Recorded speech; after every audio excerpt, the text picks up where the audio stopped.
A warm welcome to you all. Thank you for joining Global Peace Studies for Sustainable Development in Africa, where we discuss pertinent issues of peace and sustainability around the world and across Africa. Our theme today is history and the organization of peace, from the age of Enlightenment to the Hague Confederation, 1899, 1907, the League of Nations, and the UNO. To help us discuss this theme is our guest speaker, Dr. Klaus Schlichtmann. Dr. Schlichtmann studied Asian history, international law, and political science. He has published on the Hague Peace Conferences, German history, and Japan, UN reform, Gandhi, and related subjects. He was in fact nominated for the Nobel Peace Prize. Please join me in welcoming Dr. Klaus Schlichtmann. Well, thank you, George. Thank you very You're much welcome. for inviting me. I'm very happy to be here with you. And as you know, I'm a historian, and I was born in Germany. And I left Germany at the age of 18, and because I wanted to go to India and study Buddhism, etc.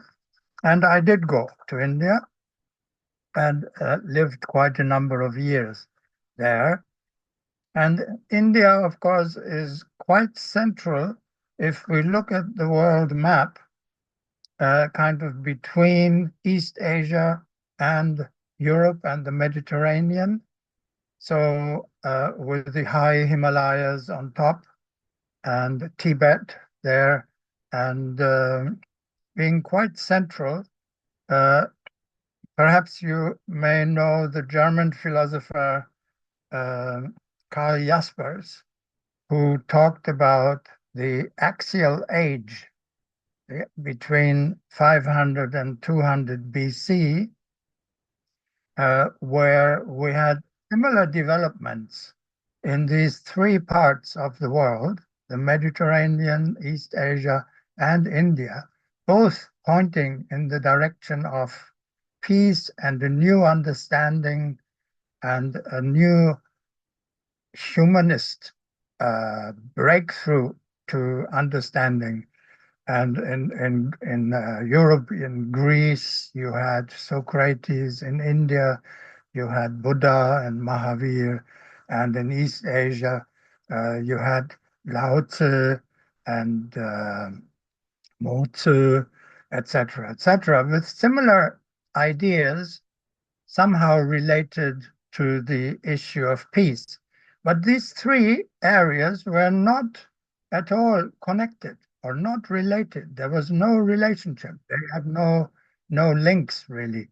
And Karl Jaspers called this a miracle, that very similar ideas had developed in these three cradles of culture and civilization at the same time. And he called it a miracle. So although there was no direct connection. Now, so I will start with what I have called a little axial age, which is the time around 1800. And it was kind of a golden age of mutual understanding between East and West around 1800, before nationalism and cultural imperialism asserted themselves. At the beginning of our modern age, European trade and trade in East Asia, including India, was already very extensive. In India, of course, we had the Mauryan Emperor Ashoka, who sent missions to all parts of the world, and actually Asia became Buddhist because of Ashoka's missions. So there you have again India in this central position, which is really quite amazing. And let me see if I can go on here. Of course, the Enlightenment area around 1800 kind of started with revolutions in America and in France, but basically all these things that happened in Europe regarding the Enlightenment were very much triggered by the input that came from Asia, East Asia and India. So, for example, in Calcutta, the British East India Company employees like Horace Wilson, Henry Colebrook, etc.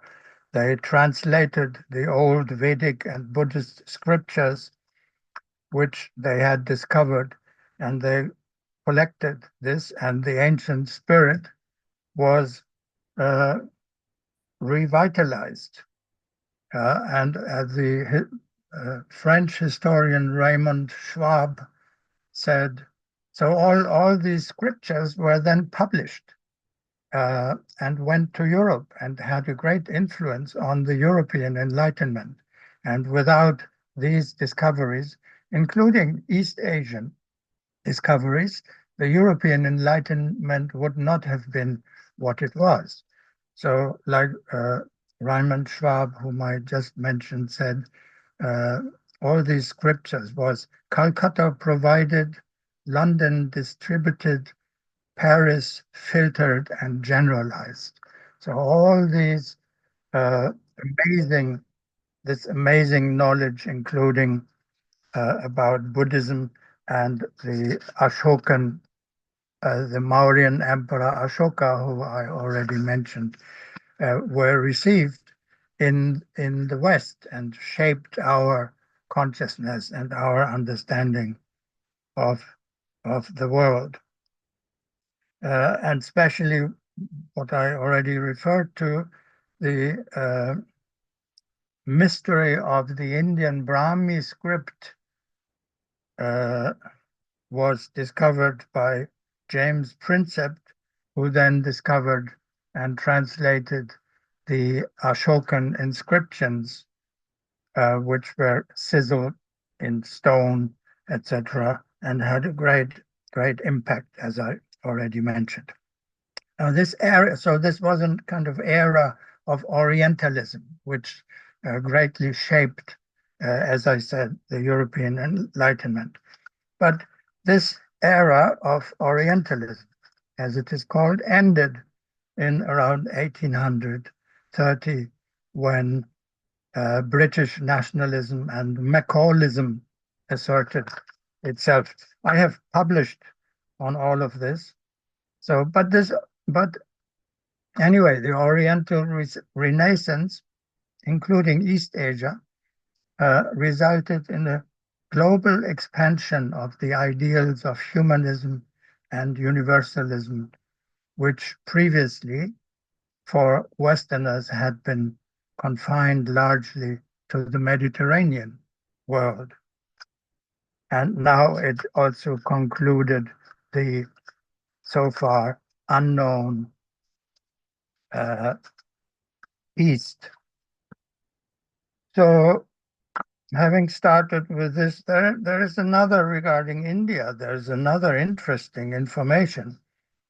The Battle of Plassey, if you know, the British were fighting to get dominance over India, and there was this Battle of Plassey in 1760s around, and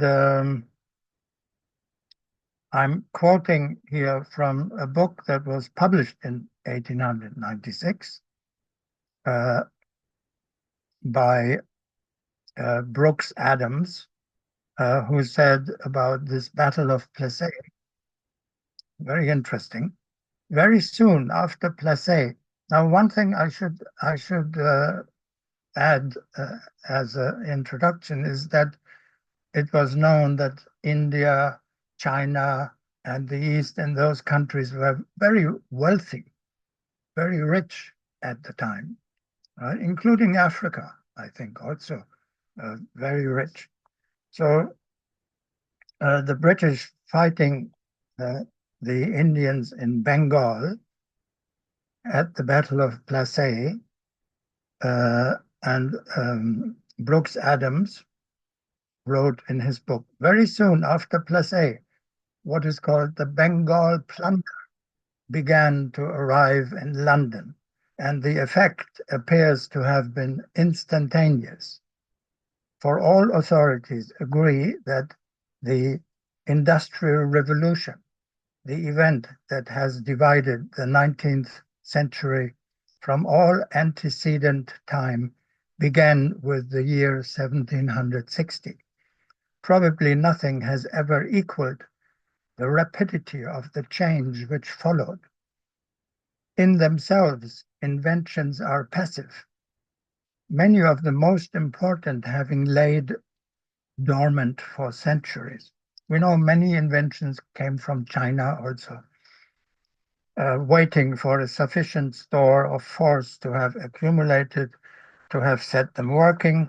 That store must always take the shape of money, and money not hoarded, but in motion. Now, before the influx of the Indian treasure and the expansion of credit, which followed, no force sufficient for this purpose existed.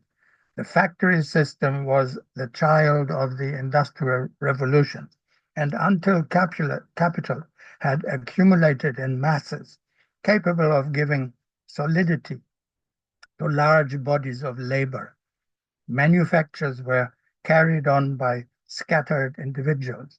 Possibly, since the world began, no investment, this is the Bengal called the Bengal plunder, has ever yielded the profit reaped from the Indian plunder, because for nearly 50 years Great Britain stood without a competitor.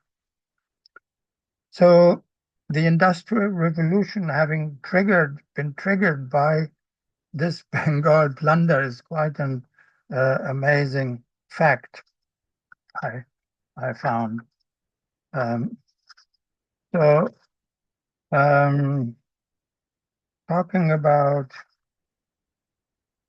the not the last 500 years, the last 500 years, of course, in the Buddhist scriptures, they say the last 500 years are the time of the collapse of the good doctrine. So after I'm going back in history a little bit, after the discovery of America and after Magellan had uh, uh, gone around the globe, um, um, so a lot of genocides and bad things happen. So maybe the Buddhists are right, but I won't get into that now.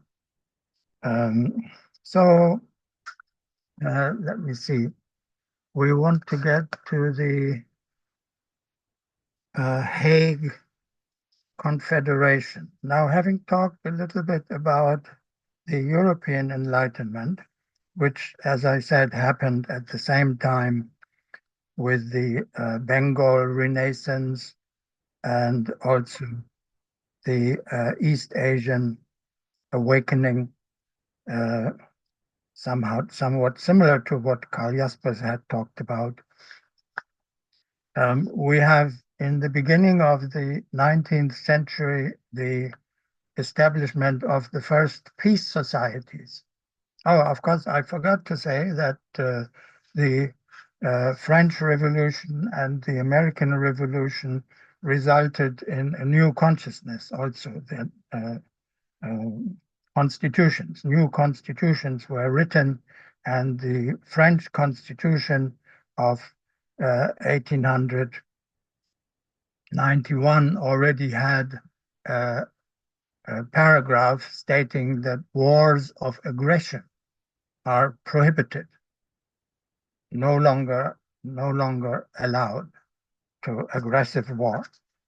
So, as I said, the first peace societies in America and in Britain, 1815, etc., were established, and the Quakers had a lot of saying in that. There was a lot of Christian thinking in that, and that peace should be an issue, and should be firmly established and organized.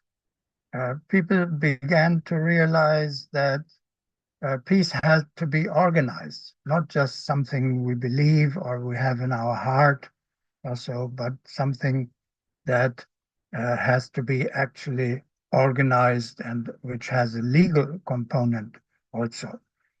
So gradually this movement went on through the 19th century and eventually culminated in the Hague peace conferences in 1899 and 1907. And the Hague peace conferences had two major objectives. That is, one, the establishment of an international court to deal with international conflicts and disputes between nations, and to peacefully solve these disputes, and disarmament. And the majority of the participating nations in 1907, already 44 or more nations participated in the Hague Peace Conference. The great majority was in favor of both the International Court, or what was called obligatory arbitration, that there should be arbitration, peaceful settlement of conflicts and disputes between nations through an international court. And then only nations would be able to disarm also. This is quite easy to understand. Even ordinary people, when the Hague peace conferences were going on, like Bertha von Suttner or Alfred Hermann Fried and others, could understand easily that, you cannot disarm into a vacuum. You have to have legal order with an international court, etc. So twice in 1899 and in 1907, they voted on this issue of obligatory arbitration, meaning the international court with binding powers. And the agreement was, for some reason, that the vote had to be unanimous. I don't know who insisted on that. That would be something to research. But anyway, that was the agreement. Of course, everybody thought that, well, this is something everybody can agree on, so why not agree to it by consensus, right? So twice it was voted on. Unfortunately, the European powers who were sort of competing with each other to have colonies and exploit Africa and Asia, etc., they did not like the idea of settling their disputes through an international court, and they kind of voted against this international court. And in 1907, when 44, I think maybe even more nations participated in the Second Peace Conference, there were only 5 European nations who voted against the International Court. And kind of reminds one of the situation today when Europe still hasn't really understood its purpose. But the Americans actually, at one point, the Americans said that, well, come on, what's this nonsense to have to decide by a majority? Let's just establish the court now, and anybody who doesn't agree with it can join later. So let's have it, right? But of course, the minority, the Europeans, who spearheaded by the Germans somehow, who were against it, said, no way. We are not going to have the court unless we have a unanimous decision to have it. And so they vetoed the International Court. Then the Americans abstained from voting. I find this very interesting, shows something about the Americans. So they abstained from voting, and so did the Japanese, incidentally. So this was a great chance that was missed. I mean, if the International Court had been established, then Sarajevo would have been dealt with in court, no, and quite easily, and the First World War would never have happened.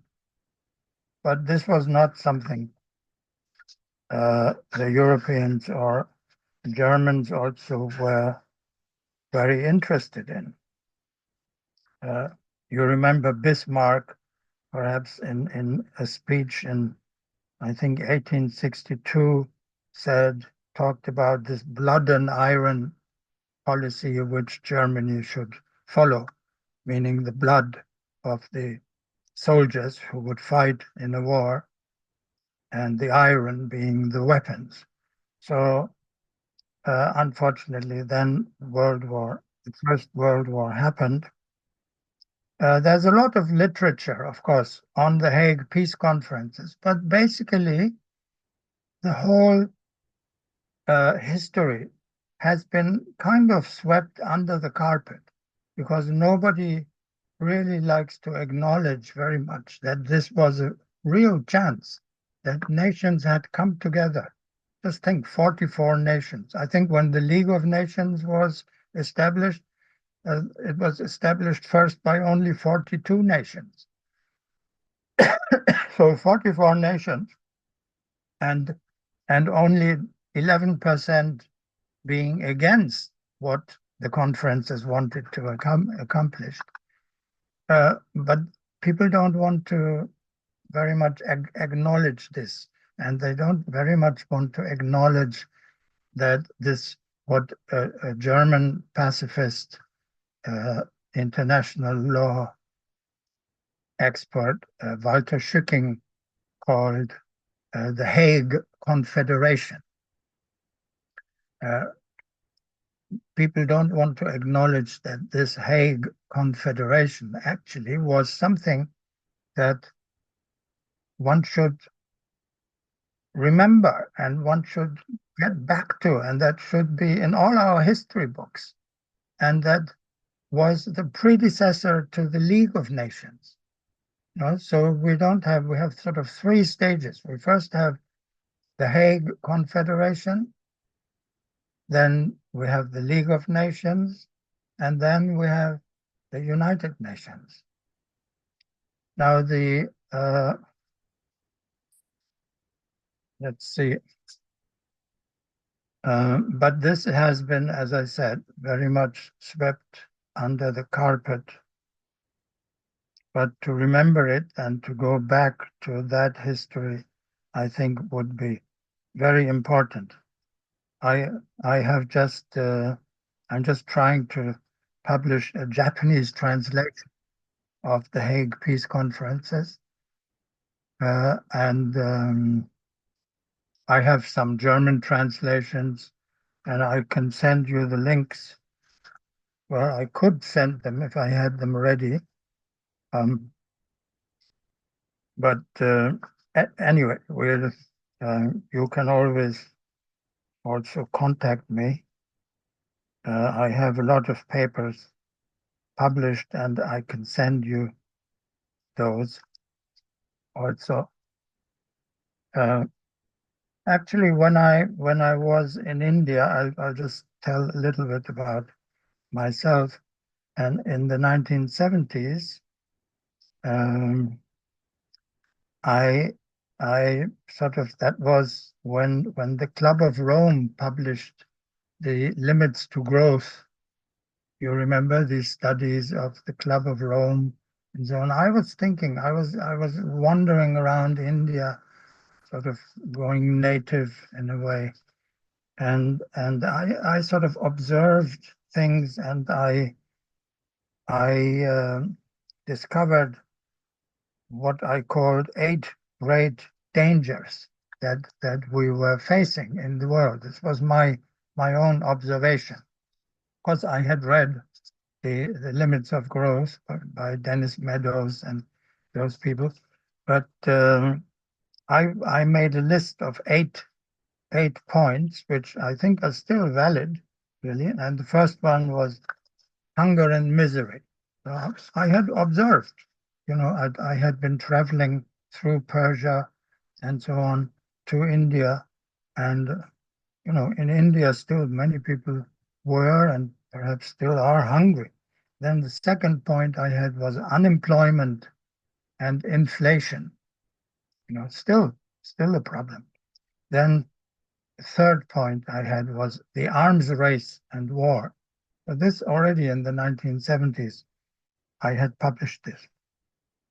Then the fourth point was pollution and loss of quality of life. Already in the 1970s, these were issues to be reckoned with. Then the fifth point was deforestation and extinction of wildlife. Sixth point, epidemics and pests. Right? Now, even more contemporary. Then desert expansion and climate change. So, I have been studying for a long time. I actually only joined the university after I came back from India in 1985. And as George had said, the subjects I had studied, my major was Asian history, and my two minor subjects were political science and public and international law. So I had found a very interesting thing. In fact, I should also mention that in 1977, I was back in Germany. And in 1980, I became the chairman of the then West German branch of the World Federalist Movement. Perhaps you've heard of the World Federalist Movement. After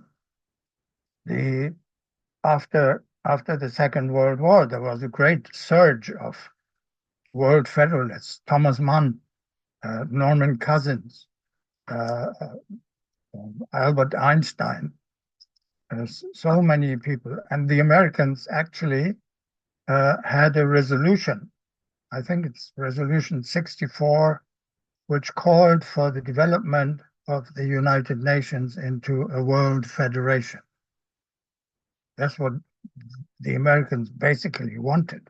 I mean, the same Americans who in 1907 had abstained from voting because they couldn't get their peaceful idea. And again, in 1949, that was when this resolution was signed, by the way, also by Kennedy and others, was passed. Again, they didn't get it.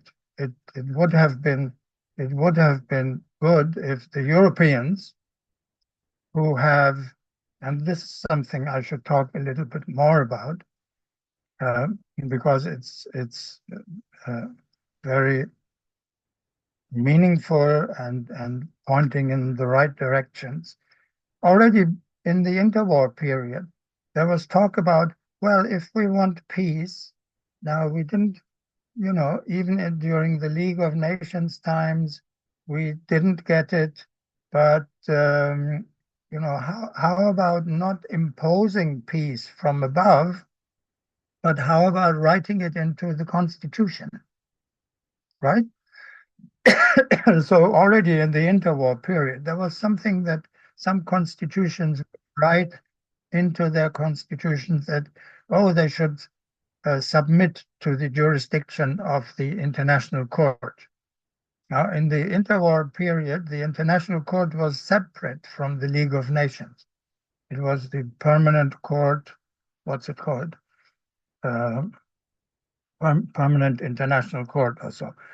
But it was a separate institution from the League of Nations. So it was quite separate.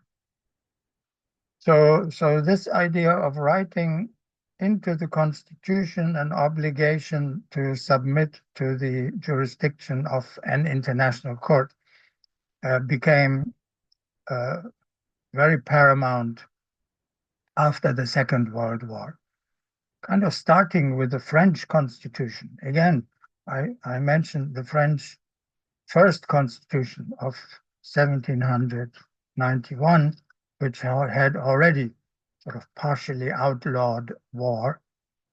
The French Constitution saying that under condition of reciprocity, France agrees to those limitations of national sovereignty necessary for the organization and defense of peace. This is in the preamble, paragraph 14 in the preamble of the 1946 Constitution. Amazing. So France, which is one reason why France also was never very friendly with NATO. They have this goal of, limitation of national sovereignty, like Léon Blum, I don't know, who had been French prime minister a couple of times, insisted that nations must agree to limitations of national sovereignty. Basically a subject that was already on the agenda at The Hague, right? Because if you agree to something like an international court, you give away some part of your national sovereignty, right? So this came to be an essential part in the French 1946 Constitution, and which was never changed. It was repeated in the next Constitution in 1985. Just in the preamble, it was referred to, all the principles and of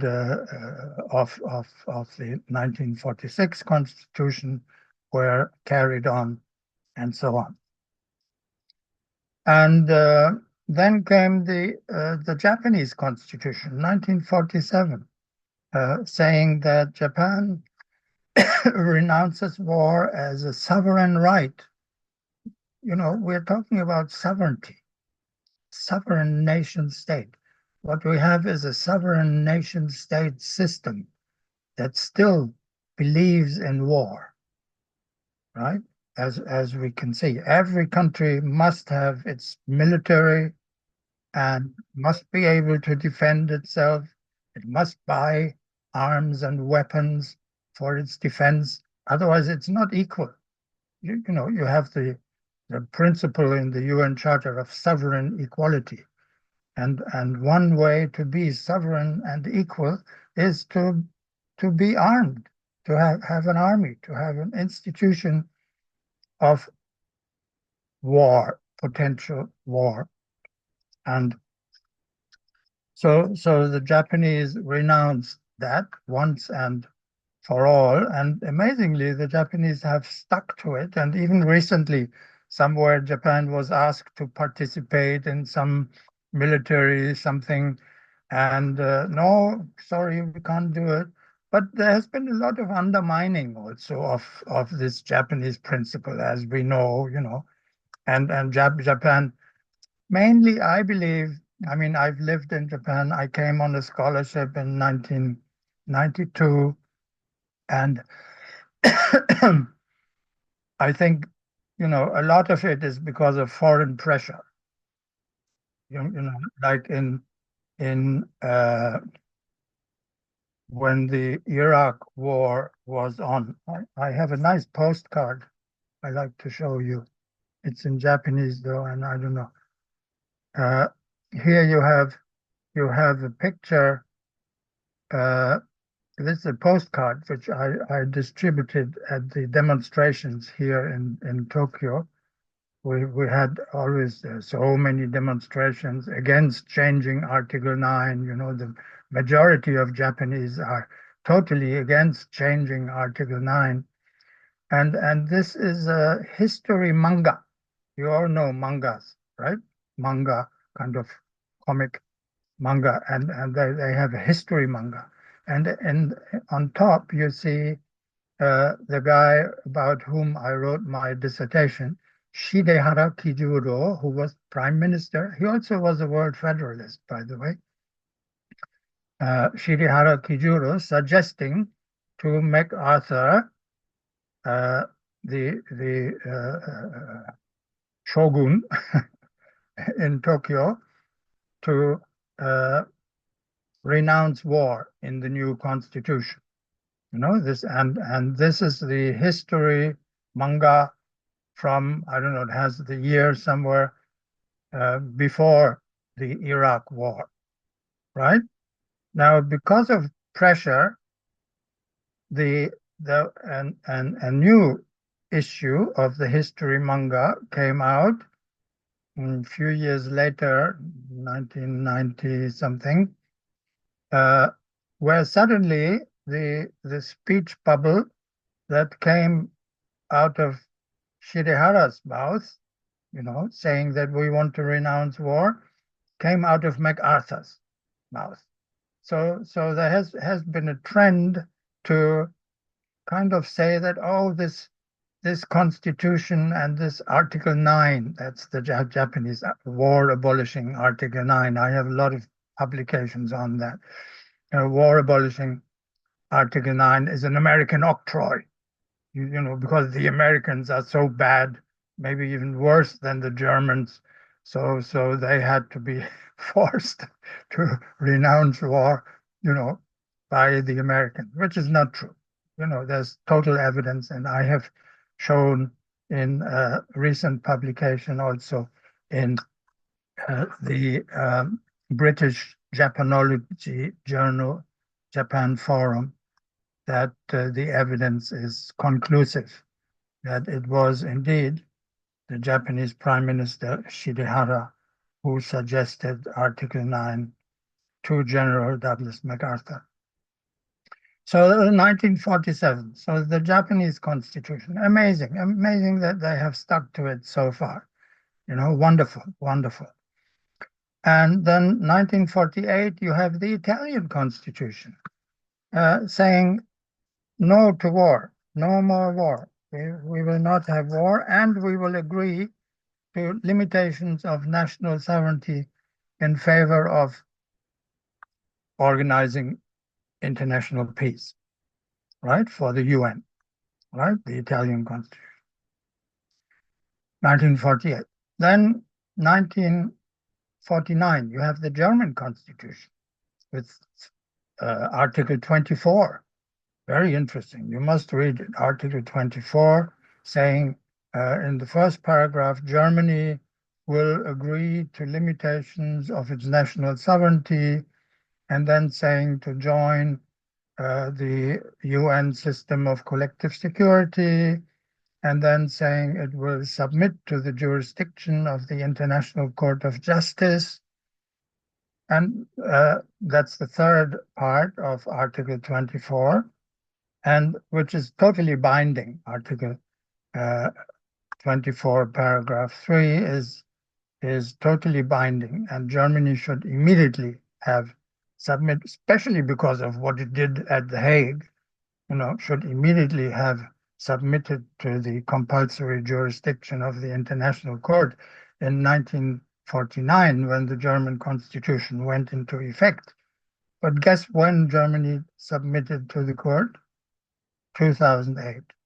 What kept Germany from doing immediately what was mandatory already? And also thinking 1949, when the Americans had just come up with this wonderful Resolution 64 saying we want to develop the United Nations into a world federation, and Germany didn't do anything, not even not even submit to the jurisdiction of the International Court. I mean, what are they up to? I'm wondering sometimes. I don't want to make any sort of, unjust claims or so, but anyway.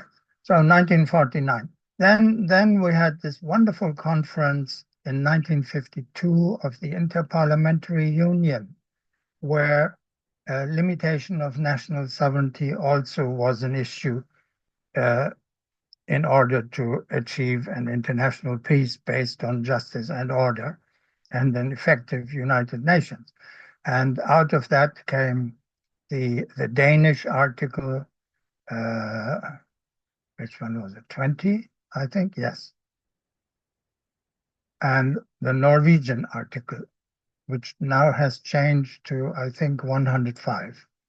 So they also have this in their constitution. I mean, not surprising because, considering what the Europeans have done in history, I mean, imperialism, colonialism, wars and wars and wars and wars, they should have such provisions in their constitutions providing for limitations of national sovereignty in favor of the International Organization of Peace, which is the UN, right? So not surprising. I'm not surprised. What I'm surprised about is that these have not been implemented. That's kind of funny. And especially, I don't know, I don't kind of blame Germany for having been the one blocking any movement in that direction. I don't want to go too far there, but, it's still a possibility. And that is what we did in Japan. Let me see, how's the time? Is good, huh? What we did in Japan, actually, in 2017, we founded what we call the SA9 campaign. That Article 9, which has renounced war, should be seconded. SA means second Article 9. Now, I had been to many conferences of IPRA, Interparliamentary Research Association, of the World Federalists, the World Citizens, et cetera, and it was wonderful. I could, I have an idea. Let's move. I want to move that we adopt. Yeah, one I did, I think, at the World Federalist Movement. Let's adopt Article 9 as a strategy for world peace. And then I write down, the wording, how to do it, and then if nobody says anything, if I don't get any response, also then the motion dies. right? So, but if somebody seconds my motion, which I had, and I've experienced this quite a few times, that I could do this, and I did something like that, and somebody seconded, and then what do?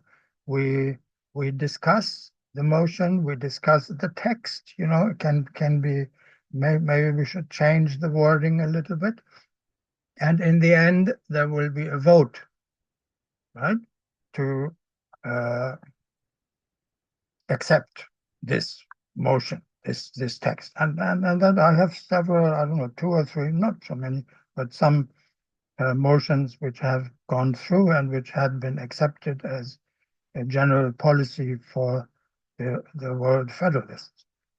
So so the same thing we thought here, my Japanese friends and I, and I'm their sort of legal advisor because I've done a lot of research and so on. So we thought the same thing can happen with Article 9. Now, Article 9 can be looked at as a motion. A motion, the Japanese people have moved.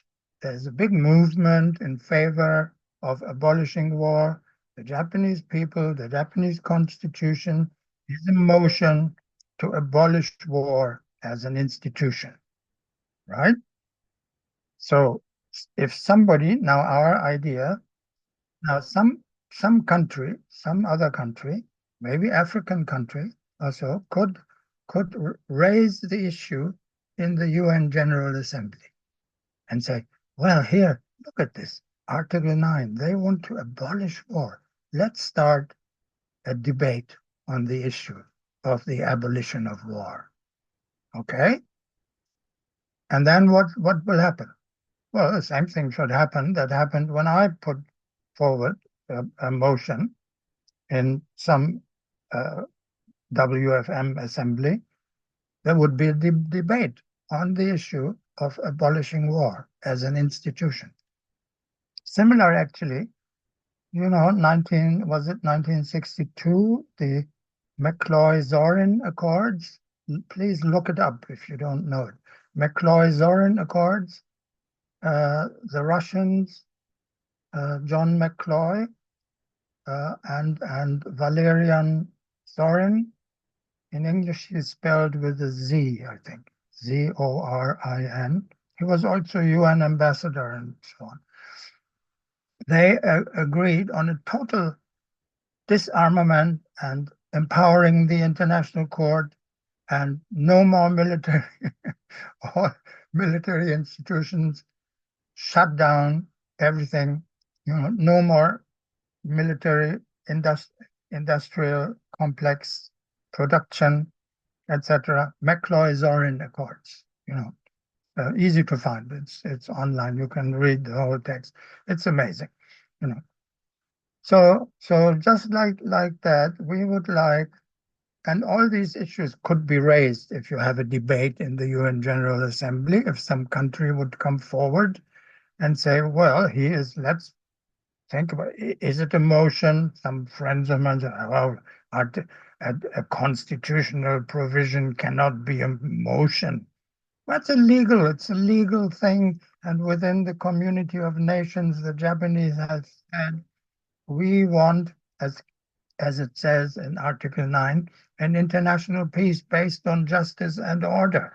Now, what is justice and order? We don't have that. There's no justice, no order, and no international peace. So if this issue is raised in the UN General Assembly, just some country could come forward and raise the issue and start the debate, and let's see where it will get us. The other way, there's another way also. We could implement those constitutional provisions like the German Article 24, which says Germany can pass a bill which can be passed with a simple majority in the German parliament, a bill to confer primary responsibility for the maintenance of international peace and security on the UN Security Council. right? So, and in that bill, you could write all kinds of things, you know. You could write, oh, let's do away with the veto. I don't think that's a good idea, because during the transition, when the UN gets the power at once, if the 5 permanent members have to decide on measures to contain an aggressor, or so they have to decide by consensus. If they if they don't do that, and that was the plan, of course, originally. If if they don't decide by consensus any kind of peacekeeping, peace enforcement action, you know, then they have war.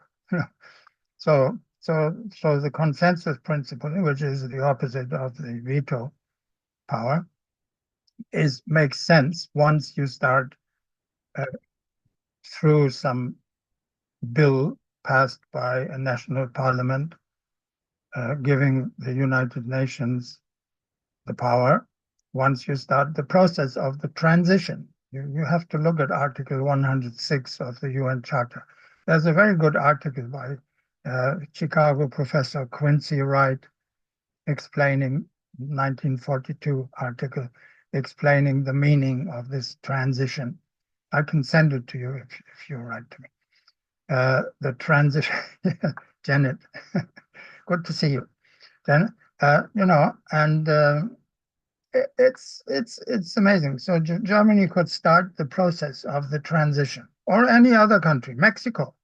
You know, just today, I favor Mexico because there's my friend Francisco Plancarte, who's a pacifist and also very active in what is the WCPA. I don't know if you know the WCPA. I should give that some time, because the WCPA is the World Constitution and Parliament Association.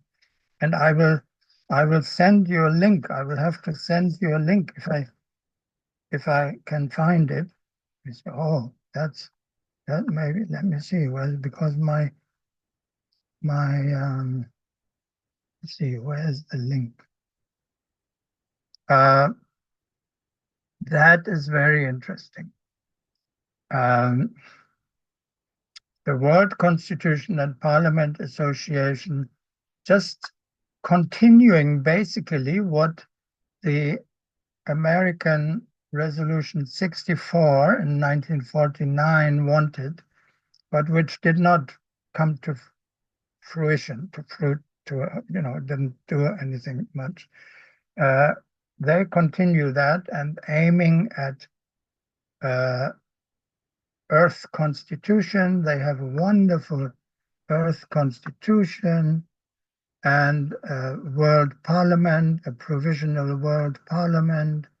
In fact, I'm a member of that provisional World Parliament, and I was one of the original signatories in 1977, signing the Earth Constitution.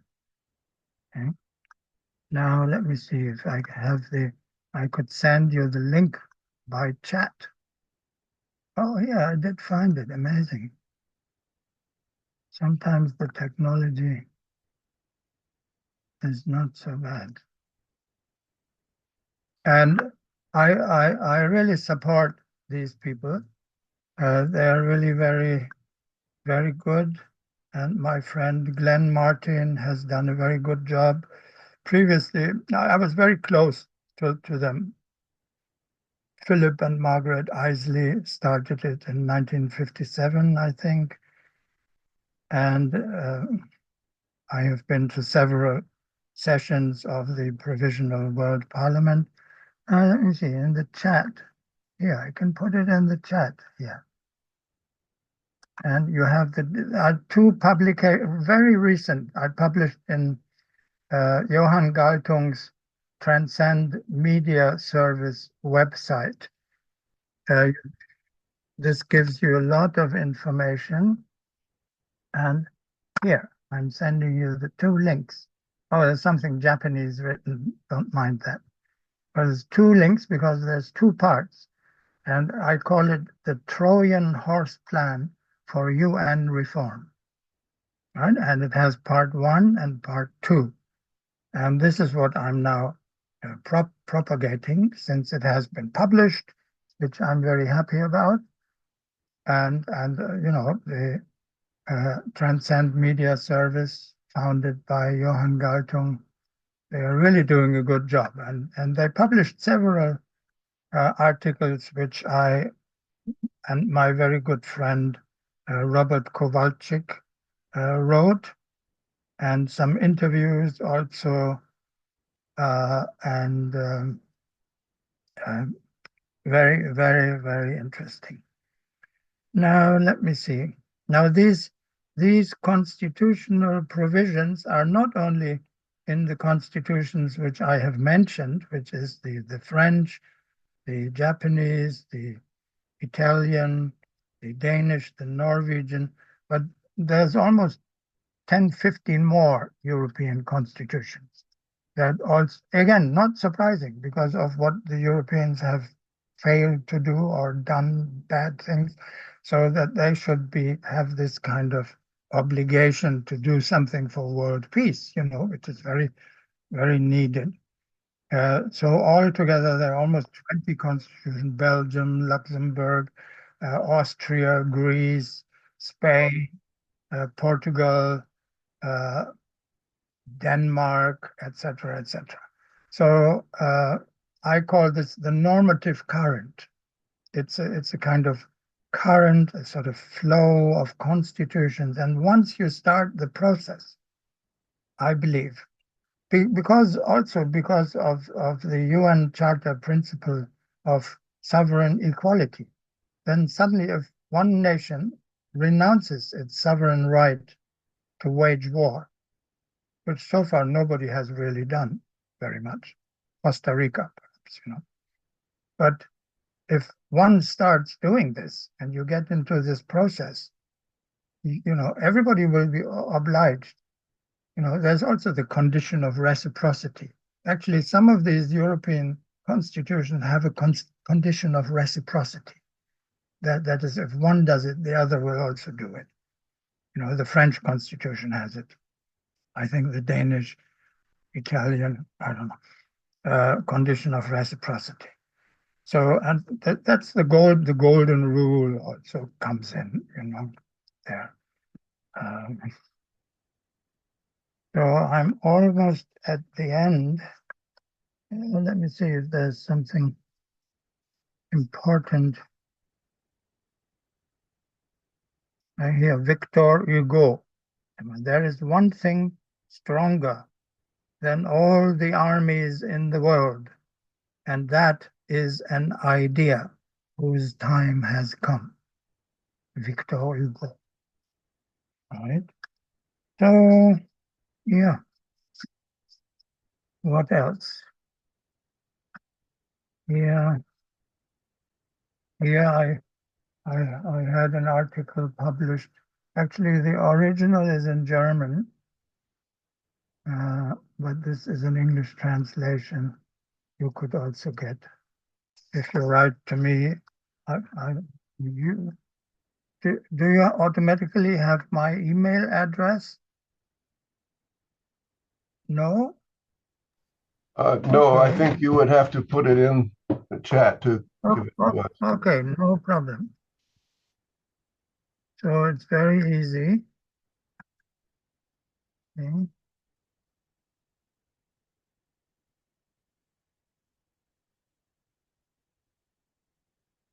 Oh, no, something coming here. Somebody who wants to. No spelling. Klaus@gmail.com. I think this should be. Yeah, that's it. So, oh, here's a nice thing. The Italians. That's also an interesting thing. I don't know if you know the Umano Orchestra. Umano, who's that? The Umano Foundation. It's an American thing. and there is an orchestra by a Humano orchestra, a jazz rock ensemble. Tom Gambino. Tom Gambino. I don't know if anyone knows the name of Tom Gambino. Or pacifist orchestra for Humano. His real name, Humano, was his pen name. He was nominated for the Nobel Peace Prize in 1908, actually. Very, very interesting. His text also can be found, I think, online, 90 pages or so, The End of War Through the Federation of the Peoples. So I think, oh, 1 minute overdue.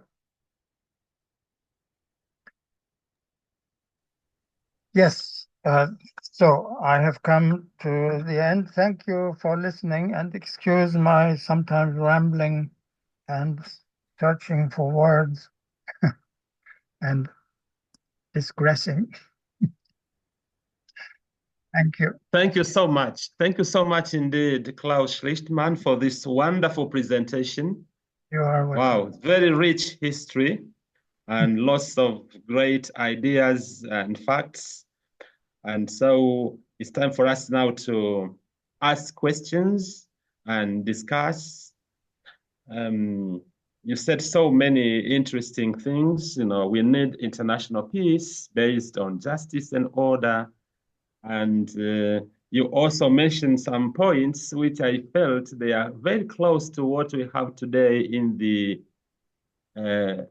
Sustainable Development Goals.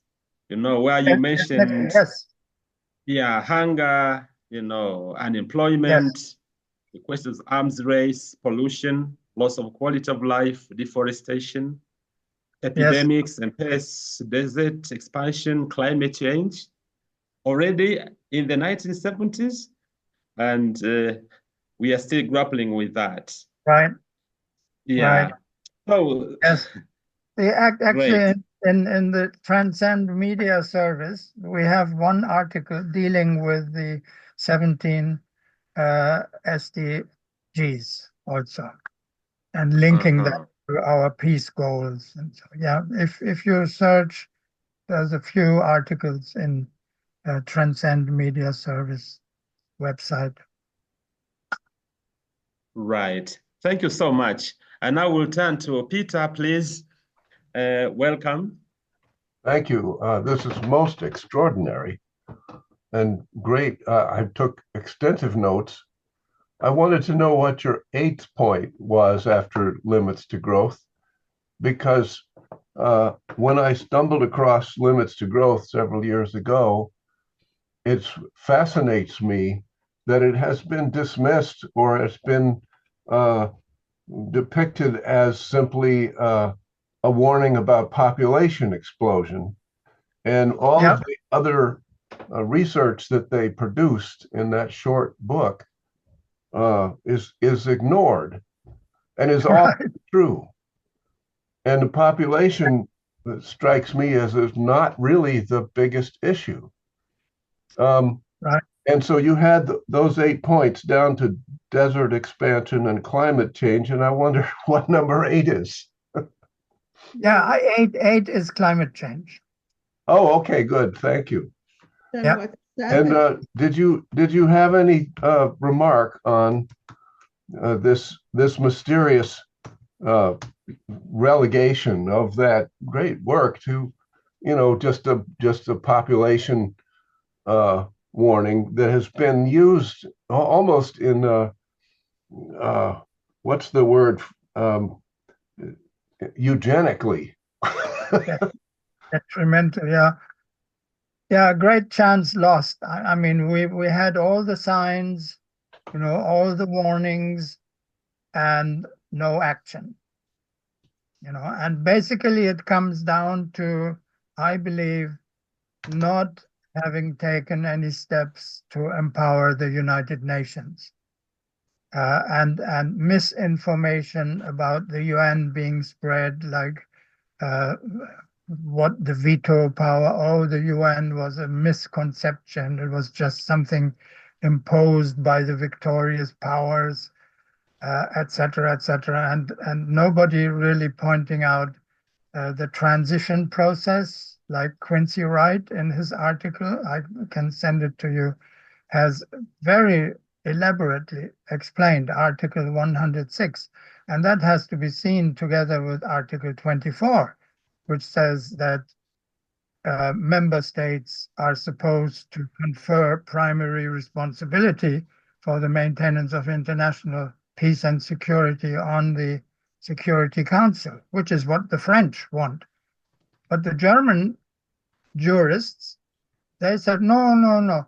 Oh, just by, this has been fulfilled just by becoming a member of the UN. There's the German, if you read the German charter commentary, I have it here, the old German version by my own professor, Delbruck, says, no, no, no, the French are wrong. You don't actually have to delegate powers, on the UN. That's not necessary. But that's exactly what the French, Léon Blum, I mean, I've studied Léon Blum, who was really, and I've written about him. And so it's weird, and I'm very, very afraid well, no, I don't want to paint the devil on the.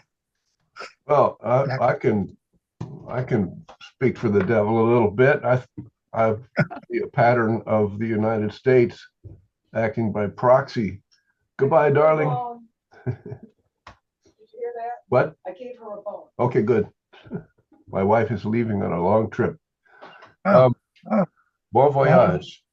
Bon voyage. Yeah, by proxy, the United States gets a lot of terrible things done. And I wouldn't be surprised to find that this was from the inception of the UN, a pattern of behavior, in which now we have an entire economy based on war. And this genocide is absolutely going to come home to us. Okay, Yeah. for me. Yeah, I kind of, my fears and my anger sort of goes a bit against Germany. I mean, there had been people saying like Friedrich Wilhelm Förster, he also a great German pacifist, one of the greatest, who also has a book published in English, Friedrich Wilhelm Förster, who quoted somebody just in 1947 saying that, quoting actually Karl Haushofer, a Nazi geopolitician, who said that, well, if we lose, in 1942, he said that, well, if we lose the war, we will not give up so easily. And we think in long terms, 100 years or more, and we will be back, but with new allies. And it looks like Konrad Adenauer, our first chancellor, although he was not a Nazi, he was quite an anti-Nazi, he did just that.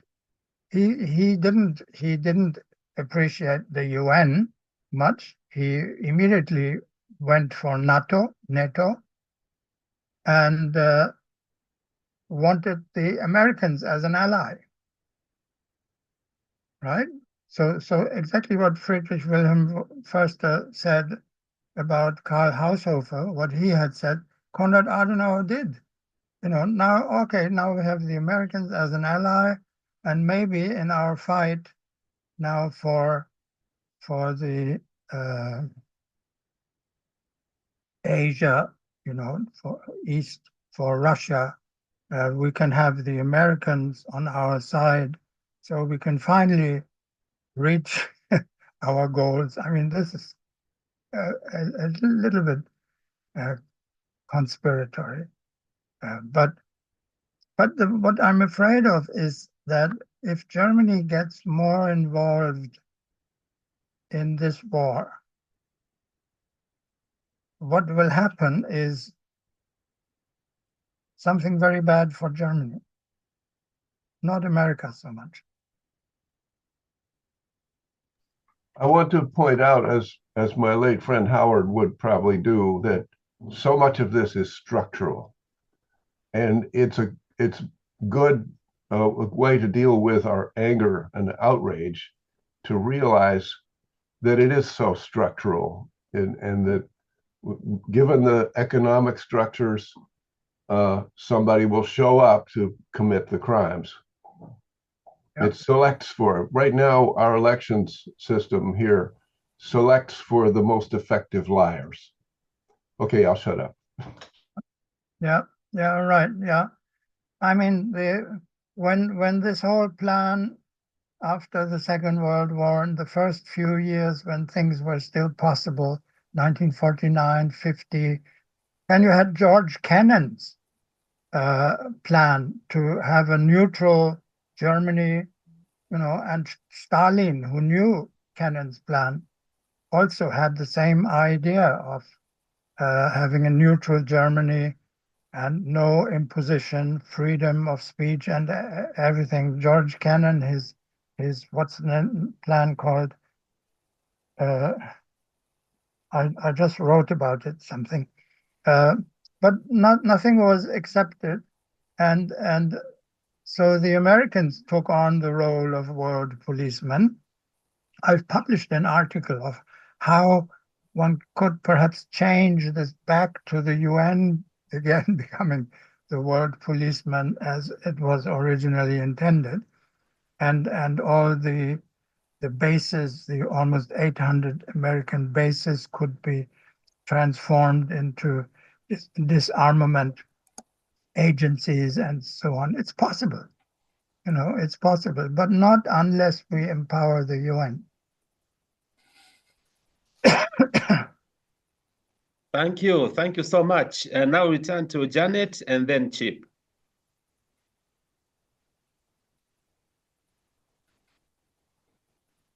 Thank you. Oh my God, you are an international wonder, Klaus, in the history you're bringing forward, and I'm so glad to hear it. I worked with these people, Cora Weiss and Peter Weiss and Betty Reardon, and that group is no longer active. And it's almost no one who wants to hear about the potential of the UN and the World Federalists and all these organizations that have been working so actively for peace. And when I talk about international law, I'm just the potential of it. I'm seen as a colonialist, a white colonialist, and it's very dispiriting. And so it's good to hear you again. I forgot, did I meet you at the Hague Appeal for Peace Civil Society for Abolition of War conference? Or Very did I meet you? possible. The Hague Appeal for Peace in when was it? 1999? Exactly. It Yeah, was an where Cora. effort to it was an effort to because in 1995 the last women's international conference sponsored by the UN, the United States said there would be no more international conferences sponsored by them, and global civil society, feminists and others, and international law generators at the UN said, well, we don't have to wait for countries to do it. We'll have a conference and we'll invite the UN and we'll invite nations to participate. And 10,000 people came to The Hague for this conference.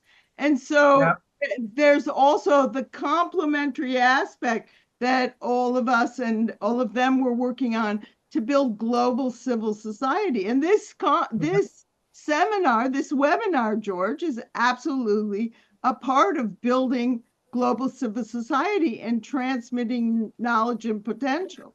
And so I'm very grateful for that. And anyway, I feel like I've been set out to sea by myself, and it's so good to hear, having worked on Article 9 and the maintenance of it and the dissemination.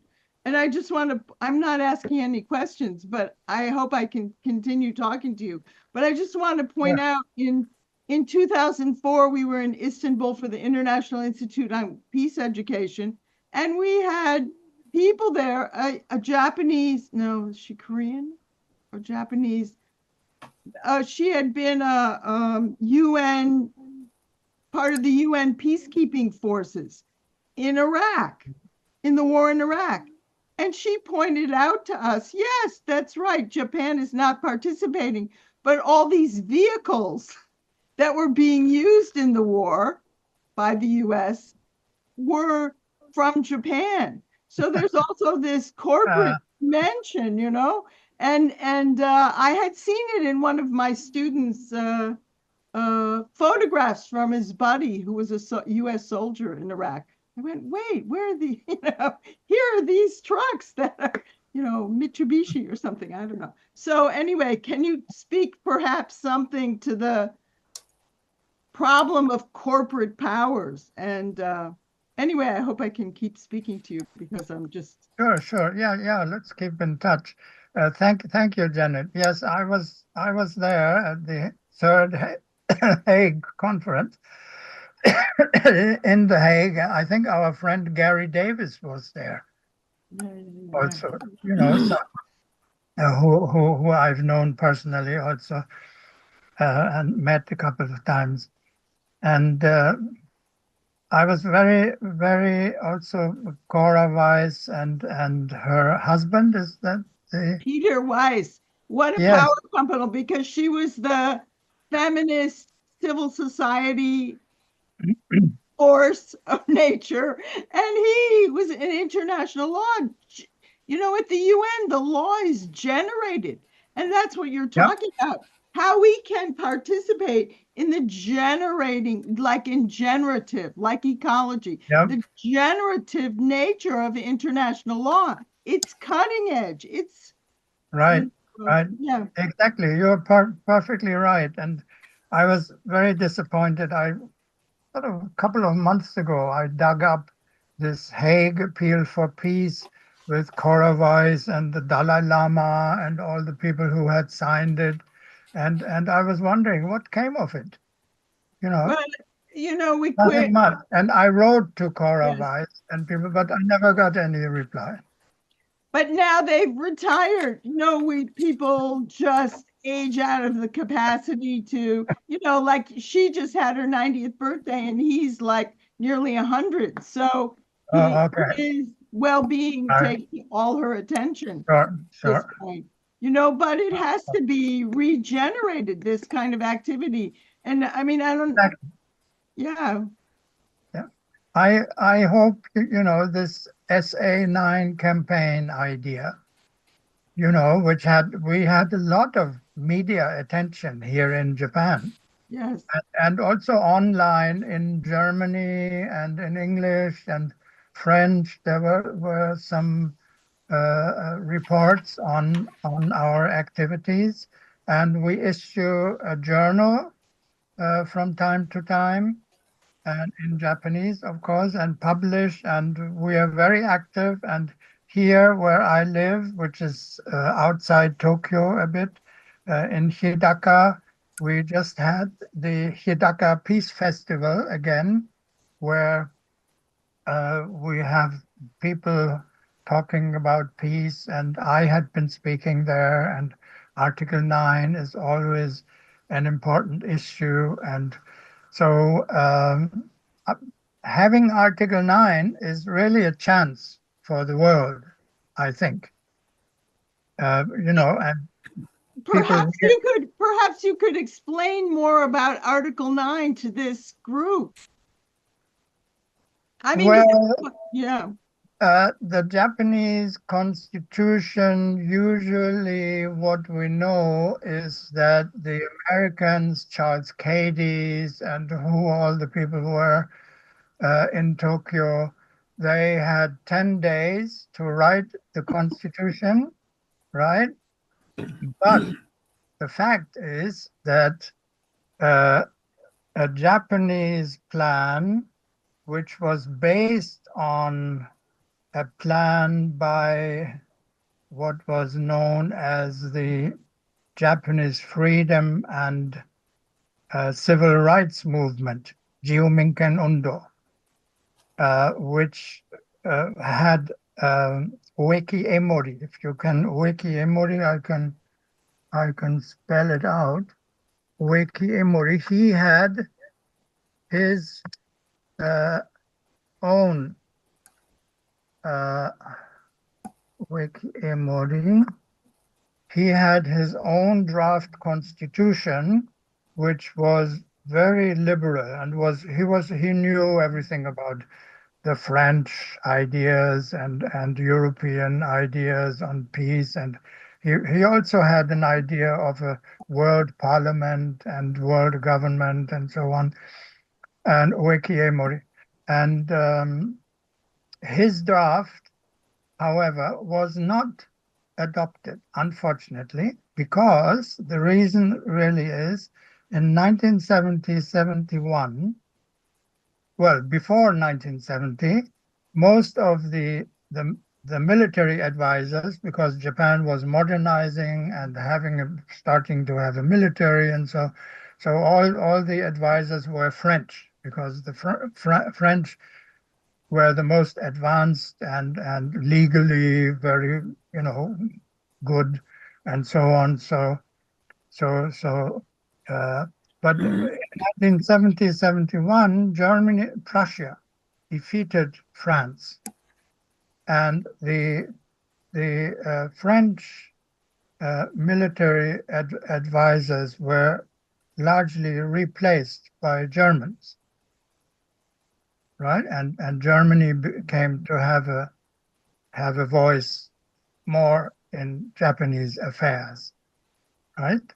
So somehow, probably because of this German influence, the Japanese thought, and the Japanese were a bit divided. I mean, the freedom and human rights movement was one thing which maybe most people liked and wanted, but there were also people who wanted a more sort of strong government, authoritarian, and so they looked at Germany and the German authoritarian constitution, and they took the constitution that was established with the 1971 war, when the German Reich was founded, the German Reich constitution. They took that as their model, and so established the Meiji constitution, which was also authoritarian. And they dismissed the Ueki Emori's idea. But what happened is that after the Second World War, some scholars who had been researching Ueki Emori, and of course these things don't get lost, just because it wasn't adopted, it doesn't get lost. They drafted a constitution. It was Suzuki Yasuzo. I can write down if you want, Suzuki Yasuzo and his friends. He was an Ueki scholar. Suzuki Yasuzo. My Japanese is actually not very good.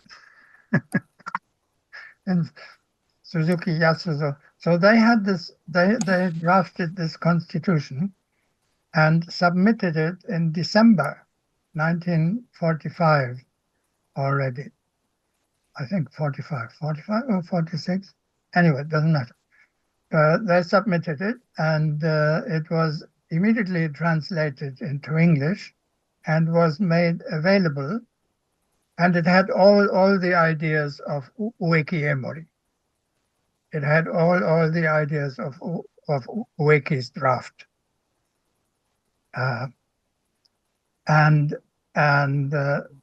that was made available to the Japanese government, to the Japanese, to the American occupation, to MacArthur and everybody, Charles Cadiz. And what they did is, I mean, I'm putting it simply, it wasn't all that simple, but they only had 10 days, to write the Constitution. So what they did is they just copied from the Suzuki Yasuzo draft, right? And there's evidence to that. I mean, I have really checked all the evidence, and it's very, very clear, that so no way of this being an octroi. The same goes for Article 9. As I said, I published, I think last year, I finally I had it all the time, but I sort of finally put it all together. And in the British Japanology Journal, Japan Forum, the final sort of evidence that it was indeed Shirihara Kijuro who suggested Article 9 to MacArthur. Thank you so much, Klaus. And well, Chip, if you are still there, please. Yes. Sure. Can you hear me? Yes. Yeah. Please Good. proceed. So sorry about some of my ignorance, but I'm curious, Klaus, about Costa Rica. It seems that they have indeed abolished their army. Right.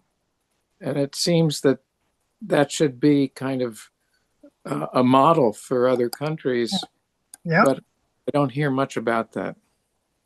Oh yeah. We have always said, Japan is there, which of course is very strong in a way, but Costa Rican example should be my friends here also, my Japanese friends, everybody knows, and should also be taken as an example. And some other countries also, small Pacific nations, don't have a military, and we've tried to appeal to them also to get active in the UN to get something moving. But definitely Costa Rica is a wonderful example. Yeah. Thanks for pointing this out, Chip. Thank you so much. And Richard, Sean? Yes, please. Thank you so much. Good afternoon from Ghana. Looking at the Hague Confederation, what do you think within back 1800? What do you think would have prompted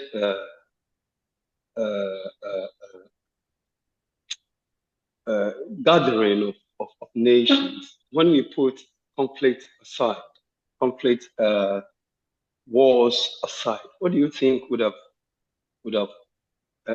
prompted these big nations to try to put themselves together?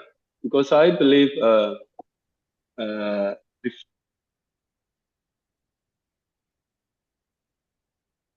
before 1800, most of the countries in the world had not developed well, and we didn't understand the issue of what is it constituting global courts and the rest. I would want to know, apart from conflict, wars, what do you think would have been their thinking? Thank you, sir. Yeah, I think some criticism about the Hague conferences is that was still the time when we had colonies and imperialist powers and so on. So what would have come out of it if they had really agreed on peaceful conflict resolution and disarmament. It definitely would have. I think it would have benefited all the countries that were under European colonial administration, including India, which already, I mean, India was one of the founding members of the League of Nations, somehow, strangely, which some people say, oh, that gave Britain 2 seats, but, people criticize. But definitely things had developed to such an extent at the end of the 19th century that, once they would have agreed on disarming and the peaceful conflict resolution, that this would have benefited everybody, I think, and war would have been abolished. I mean, it is so much more profitable if nations work together, economically, and in all respects. If we have too much competition and everybody wants to produce something of a better quality and compete with another country with that, that's not, if they would work together, it would be cheaper, it would be more profitable, and I think it can still be done.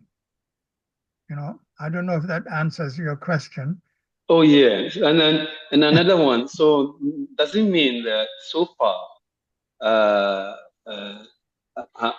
have there been some success chalked after this convention, and then the formation of the United Nations, other organizations, and have they regretted of coming together?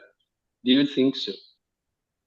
So if I may, sorry, ask also Sean to ask a question, and then Klaus can answer all of them together, respond to them. Yes, please, Sean, you're welcome. Oh, thank you very much, George. And apologies, I mixed up the time, so I came in quite late. But I wanted to just go back to Article 9 of the Japanese. I'm based here in Ireland, and we have an article in our Constitution, Article 29, and it's almost the same.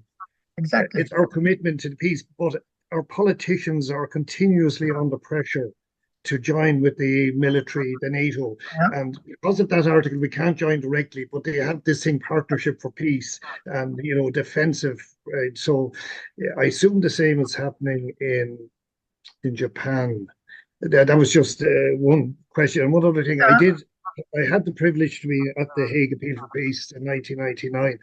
And I wrote an article there recently, just a very short one. It was a creative alternative history, and I said the appeal for peace in 1899 actually worked, and I mapped out every decade a different major conference to solve each of the problems coming right up to the 21st century. But I mean, it was so far-fetched. It's almost, I don't know if it's in another 100 years, we'll have the 5th Hague appeal for peace, or if we survive that long. But thanks very much. Yeah, thank you, Sean. As to, was it Richard? It was Richard. Yes, Richard. I believe somehow we are on the verge of a new evolution of humanity. I think we are evolving into something new. I can't sort of substantiate that, but it seems, there are cycles of 500 years, 5,000 years, 50,000 years. and so on. And if we want to imagine the new world that is coming, and want to perhaps help bring it about, I think we have to take this evolutionary step into the future, right? Now, the Irish Constitution, yes, is also in my list. It's in the normative current, in my normative current list. And I've always been wondering, is it 1937 actually? Did this article come up already in 1937? Yes, George, can I come? Yes, we were very, because we're such a small country, we were very dedicated to the League of Nations, and that was our contribution. We wanted security through the League of Nations, which some of the other smaller countries went for as well. Yeah, I always thought that's very amazing, because all the other articles, except for some articles submitting to the jurisdiction of the International Court in the interwar period, that has started this kind of movement. Really, Hans Weber is an author who has written very much about this, putting peace, if we want peace, let's write it into our constitution. And if a nation wants to go to war, if it has such a peace provision, it will have to change its constitution. Right. So, but almost all, except the Irish, came up after the Second World War. I gave you all the 1946, France, 7, Japan, etc., etc. So I was always wondering, and I mostly leave out the year 1937. I somehow seem to remember it, but so that. I would like some more explanation on that. What's the history exactly? You said League of Nations, being committed to the League of Nations, of course. But, what was actually, there must be something more. If it says something, if it already says something, which I think it does, about limiting national sovereignty in favor of the international organization, that's quite amazing, and that needs some more explanation. Are there articles written about this, or? Yeah, thanks, Joe. Yes, I will email you, because I have your email address, with some up-to-date information. Please, yes, I'd appreciate. Thank you so much. Yes, thank you. Yeah, thank you so much. Really, on that note, we are coming to the end of this session for today. And I'd like to thank very much Klaus Schlichtmann for this wonderful presentation. And also thank you all also for your contributions and for being here with us. Janet has raised her hand. Please, Janet. Just about the time, because I remember last year I missed the session because the daylight savings time changed. So instead of us coming on the eastern coast of the United States at 9 a.m., we have to show up at 8 a.m. And I wonder if that's relevant to anyone else. Like, I don't know. Yeah, Evelyn. So yeah, that's a great. Yeah, yes. Thank you so much for this opportunity in chat. And I was about to talk about it. So please adjust your clocks accordingly. We are going to use the East African time as standard, so you can always just adjust your clocks accordingly. So thank you so much, and I'm looking forward to seeing you next week. Thank you so much. All the best. Thank you for inviting me. Thank you for having me. And please read my 2 articles in Transcend Media Service on the Trojan horse plan. Excellent. Thank you so much. Thank you. Looking forward to reading that. Yes. Bye-bye. Very good. Bye-bye. Bye-bye. Bye-bye.